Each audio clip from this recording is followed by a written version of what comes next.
আসসালামু আলাইকুম ভিউয়ার্স। প্রথমে আমরা একটা পেজ নেব, এরপরে এখানে ওয়েবসাইট ঠিকানা লিখব br.lgd.gov.bd। এই ঠিকানায় আমরা প্রবেশ করব।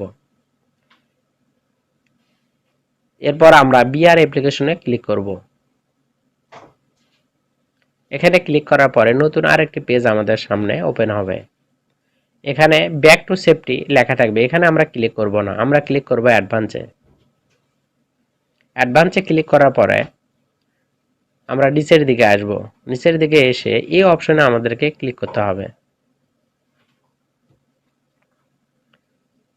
এখানে ক্লিক করলে নতুন আরেকটি পেজ আমাদের সামনে ওপেন হবে।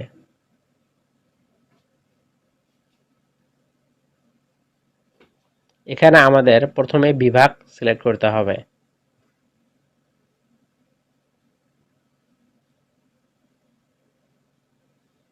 এরপর আমরা জেলা সিলেক্ট করব।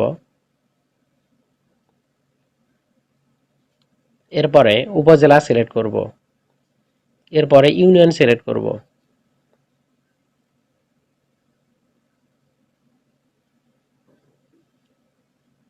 এরপরে আমরা ওয়ার্ড সিলেক্ট করব।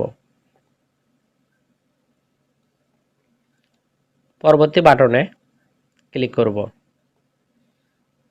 এরপর নতুন একটি পেজ আমাদের সামনে ওপেন হবে। এখানে আমাদেরকে সব তথ্য বাংলায় লিখতে হবে।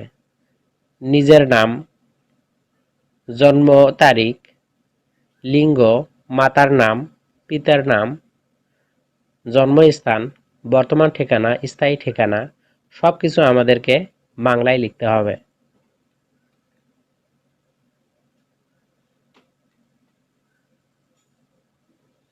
আমাদেরকে অবশ্যই সঠিক তথ্য দিতে হবে, না হলে আমাদের জন্ম নিবন্ধনে সঠিক তথ্য আসবে না। এরপরে পরবর্তী বাটনে ক্লিক করব। নতুন একটি পেজ আমাদের সামনে আবার ওপেন হবে। এখানে আমাদেরকে সব তথ্য ইংরেজি দিয়ে লিখতে হবে। অবশ্যই আমাদেরকে সঠিক তথ্য দিতে হবে। সঠিক তথ্য না দিলে আমাদের জন্ম নিবন্ধনে সঠিক তথ্য আসবে না। এজন্য আমরা সঠিক তথ্য দেব, তাহলে আমাদের নির্ভুল একটা জন্ম সনদ আমরা পেয়ে যাব। মাতার নাম, পিতার নাম সবকিছু আমাদেরকে ইংরেজি দিয়ে লিখতে হবে। জন্মস্থান, বর্তমান ঠিকানা, স্থায়ী ঠিকানা আমাদের ইংরেজি দিয়ে লিখতে হবে। জন্মস্থান, স্থায়ী ঠিকানা, বর্তমান ঠিকানা লেখার ক্ষেত্রে আমাদেরকে অবশ্যই দুটি কলামে পৃথক পৃথকভাবে লিখতে হবে। কারণ হচ্ছে, যদি একটি কলামে আমরা সবকিছু লিখি তাহলে প্রিন্ট কপিতে আমাদের লেখাগুলো সব আসবে না। এজন্য আমাদেরকে পৃথক পৃথক কলামে পৃথক পৃথকভাবে লিখতে হবে।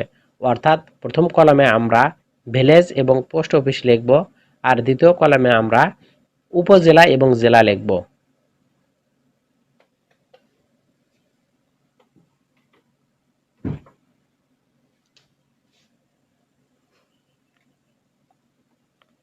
এরপর আমাদেরকে পরবর্তী বাটনে ক্লিক করতে হবে। পরবর্তী বাটনে ক্লিক করলে নতুন একটি পেজ আমাদের সামনে ওপেন হবে। এখানে আমাদের সব তথ্য বাংলা এবং ইংরেজি দিয়ে দেওয়া থাকবে। আমরা সঠিকভাবে এটা পড়ে নেব, কারণ এখানে কোনো ভুল তথ্য থাকলে আমাদের জন্ম নিবন্ধনে ভুল তথ্য চলে আসবে। পরবর্তী বাটনে ক্লিক করব। নতুন একটি পেজ আমাদের সামনে আবার ওপেন হবে। জন্ম নিবন্ধন আবেদনটি সংশ্লিষ্ট নিবন্ধকের কার্যালয়ে দাখিল হয়েছে। অর্থাৎ আমাদের কাজ মোটামুটি শেষ। আমাদের আবেদনপত্রের যে নাম্বার থাকবে সেই নাম্বারটি হচ্ছে এটা। এই নাম্বারটি অবশ্যই ভবিষ্যতের জন্য সংরক্ষণ করে রাখতে হবে। আর এই পৃষ্ঠাটি প্রিন্ট করে প্রয়োজনীয় কাগজপত্র সহ আগামী 15 দিনের মধ্যে সংশ্লিষ্ট নিবন্ধকের কার্যালয়ে দাখিল করতে হবে। এটা আমাদেরকে প্রিন্ট করে নিতে হবে। আমরা প্রিন্ট অপশনে ক্লিক করব, তাহলে প্রিন্ট অপশনে ক্লিক করার পরে আমরা এটা প্রিন্ট করে নেব।